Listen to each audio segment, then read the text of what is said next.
In 2020, the Mexican government seized $1.1 billion from the Jalisco cartel. It was the mafia's time to lose in 2015 though. Around 3,000 businesses, 12,000 houses, and €2 billion in bank accounts were taken from them by the Italian government. Before understanding, in their words, that managing the property seized from the mafia was more difficult than confiscating it.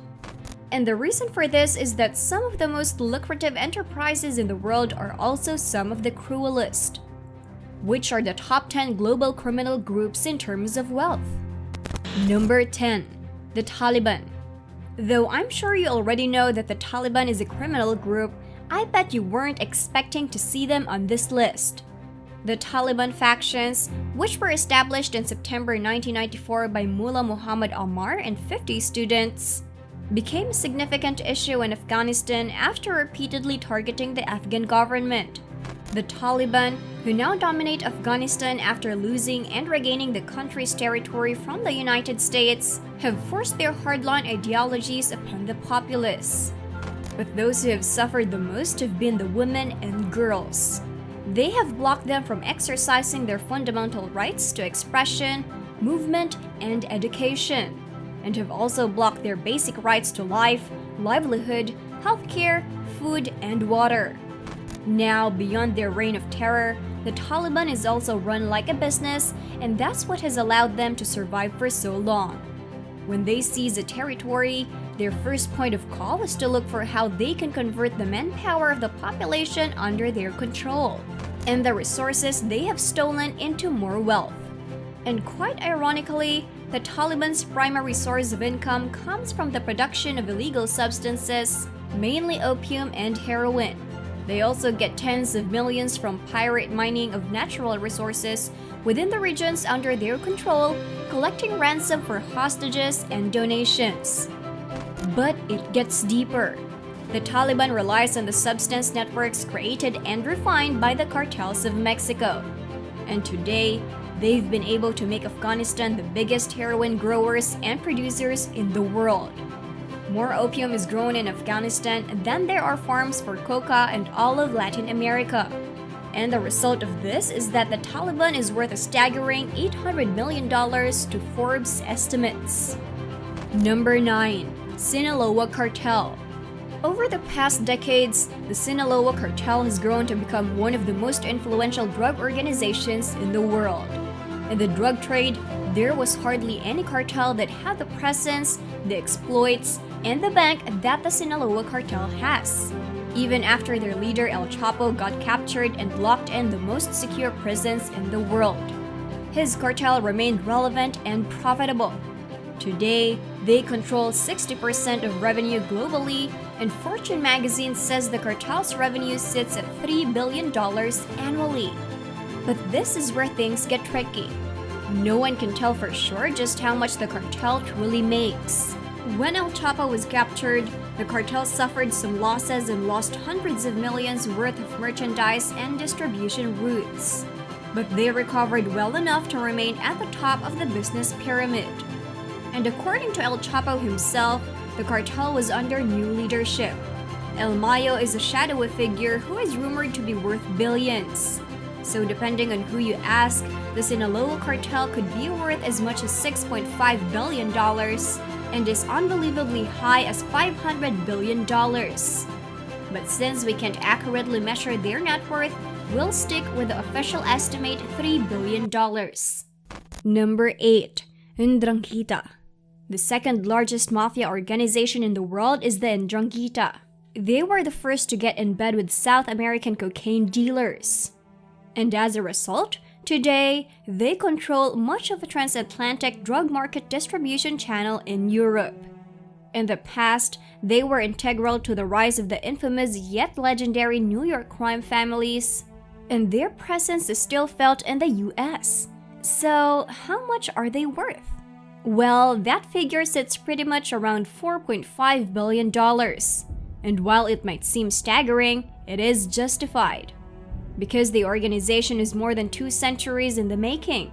Now, beyond their empire in Europe, the Ndrangheta has sustained a reputation as the ultimate peacemakers and conflicts. They have been known to organize meetings between warring factions and with other criminal organizations. It was this quality that led them to forge alliances with cartels in the 20th century and subsequently take control of Europe's drug scene, make no mistake. The Ndrangheta are not peace-loving moms. They can be deadly when they want to be, but they know how and when to use diplomacy to get what they want. Number 7. Kimora.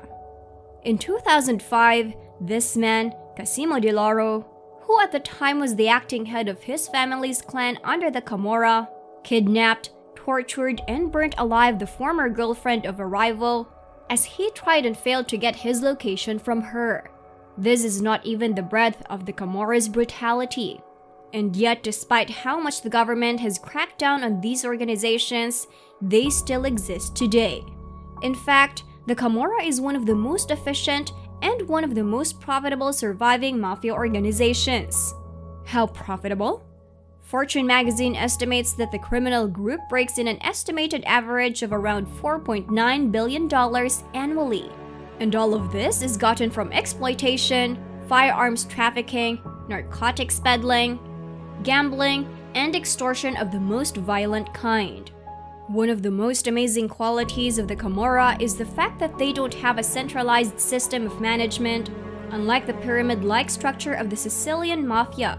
Wherever everyone knows who the godfather is, the Kimora is made of several individual clans that have bosses and operate within hundreds of affiliates.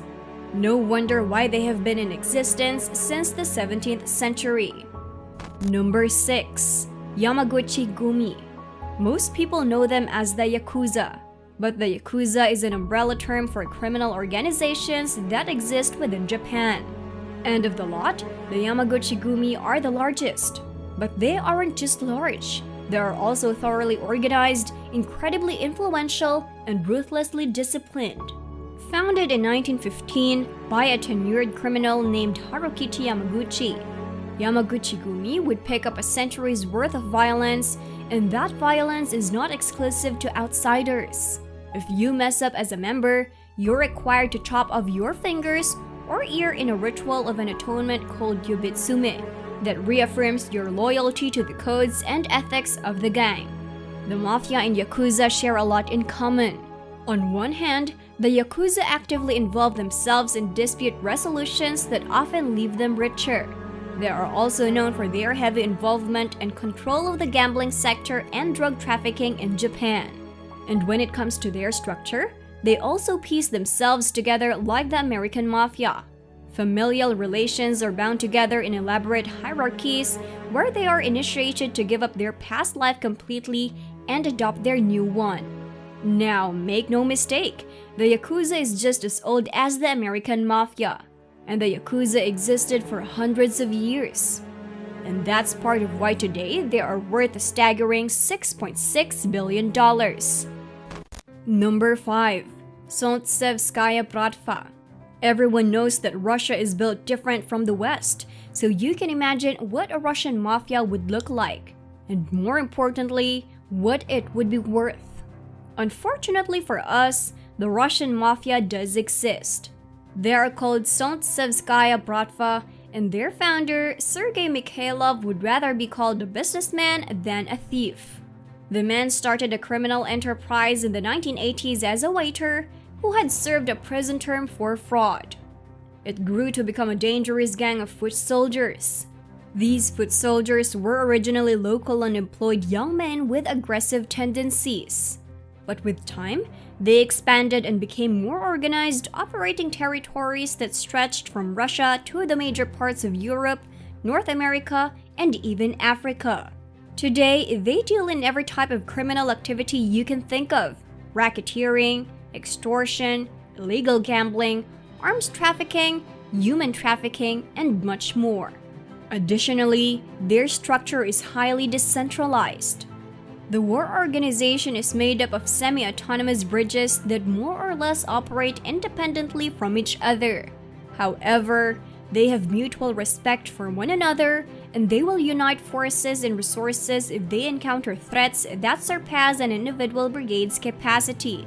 What makes them especially dangerous is the fact that they are now on a level where they can influence the Russian state for their benefit.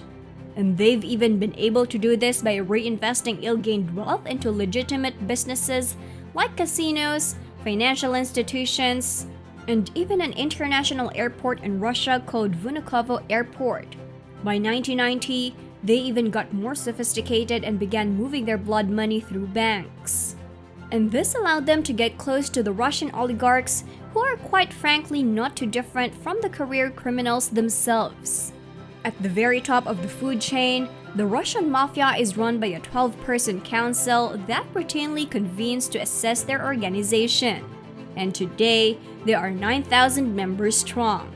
According to Forbes magazine, the Solntsevskaya Bratva is worth around $8.5 billion. Number 4. D Company. Have you ever heard of D Company? If your answer is no, then Dawood, the founder of the Indian terrorist unit, would be pleased because the billionaire criminal has been a pain in the backside of the Indian state for more than 3 decades. Yet no one has been able to bring down his multi-billion-dollar organization. According to some resources, he was third on the FBI's most wanted list. And at some point, he has been blamed for several terrorist attacks as well as for actively supporting ISIS. But it doesn't end there. Dawood's company, which he started in the 70s, ships an ungodly amount of heroin and opium. And today, the criminal organization makes at least $6.7 billion yearly. But forget about the money for a second. The truth is this: no one knows how much Dawood's company is truly worth. They aren't sure just how he makes money, and they don't even know where he is. Ever since he masterminded the 1993 Mumbai bomb blast, the NRCIA and the FBI have tried and failed to locate him. And the only reason they have estimates of his wealth is because of the businesses they were able to track.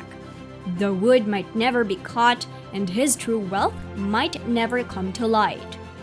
Number 3. Sicilian Mafia. In March 2014, a 4-year-old boy was shot dead along with his mother and her boyfriend near the southern city of Toronto in a suspected mob hit. The event was so shocking that Pope Francis spoke up against the mafia.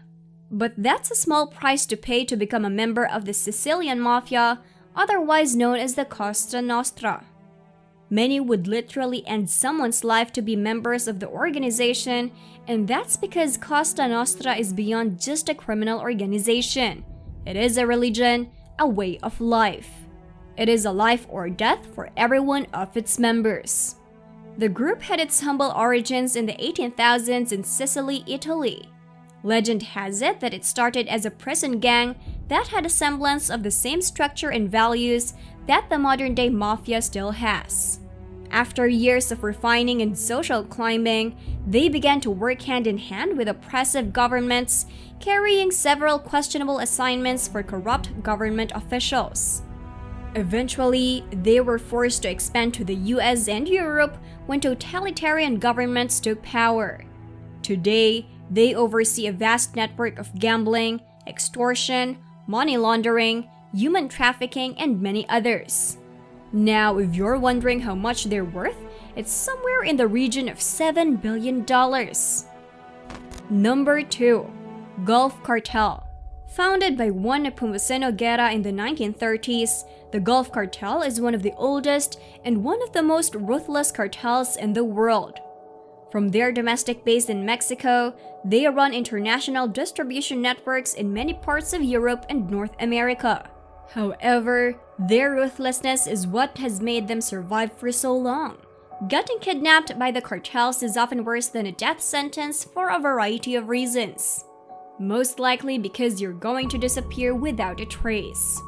This is what happened to the Quezada's family in the 2011 Matamoros mass kidnapping, despite the intervention of practically every law enforcement agency in the world. 5 men from the family are still missing to this day. The Gulf Cartel also has an affinity for every form of crime. Maybe it's because they have been around for so long, and maybe it's because law enforcement agencies have tried and failed to bring them down. Over the years, they have amassed a staggering amount of wealth that, according to most sources, is worth $10 billion. Out of all the cartels, they have suffered the most at the hands of anti-drug agencies, and yet they have survived. And it's a testament to not only their longevity, but their ability to remain profitable as an organization of crime. Number 1. The Triads. At the top of the food chain are the Chinese Triads. As an organization, the criminal enterprise has existed longer than many contracts, and it's without a doubt older than all of the other criminal organizations on this list. They have been around for many centuries and engaged in a variety of crimes, including murder, drug trafficking, and racketeering. They have been doing this for more than a century, and now, human trafficking is their field of expertise. The Triad operates with a decentralized structure and is very clandestine, just like the Russian Mafia and the Kimora, which is one of the main reasons it is so difficult to dismantle them. The majority of the activities are still a mystery to this day, since they were so covered. The ones we are aware of have traveled to every continent in the world throughout the years, and they have engaged in behaviors that are too explicit to mention or even portray here. Just be aware that there's a good likelihood that the Triad was involved in every case of a missing person. How much is this criminal organization currently worth? It's $13.1 billion. Let me know in the comments below if you enjoyed the video, and make sure to leave a like, subscribe, and turn on post notifications as always. Thank you in advance for your feedback. I am Miss Luxurious, signing off for now. Do not forget to visit our YouTube luxury channel Luxoid to explore the exemplification of the great state of comfort and extravagant living.